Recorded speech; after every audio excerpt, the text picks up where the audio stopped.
তাছাড়া ওই রকমের সময় গেছে। এখন কোনো ছেলেরে কোনো আইনের আওতায় আনা হয় না এখন পর্যন্ত। আমি দাবি জানাই সরকারের কাছে, এটা যেন আইনের আওতায় আনে কঠিনভাবে তাদের বিচার করা হয়। আর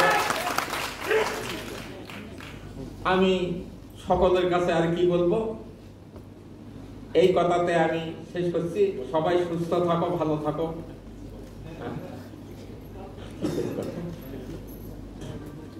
আমার ছেলেটা আমার সংসারের মধ্যে একটা কুদ্বীপ ছিল।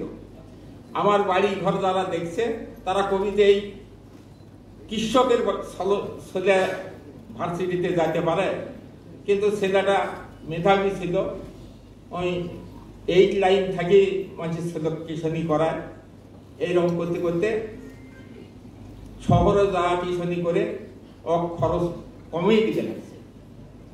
ওদের খরচ দিয়ে আমি পড়ছে, পড়ে এদের অনার্স পরীক্ষা পাশ করলি, তার নির্বন্ধন পরীক্ষা টিকছিল, পরে লিখিত পরীক্ষা দিয়েও পাশ করছে।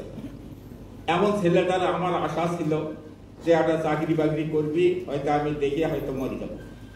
সেই আশাটা আমার আর বুঝল না। ছেলে দুনিয়ার থেকে বিদায় হয়ে গেল। সকলে দোয়া করবেন ছেলে যেন জান্নাতবাসী হয়। আমার ছেলের সাথে আরো যারা শহীদ হয়েছে তাদের জন্য দোয়া করবেন, সকলেই যেন জান্নাতবাসী হয়।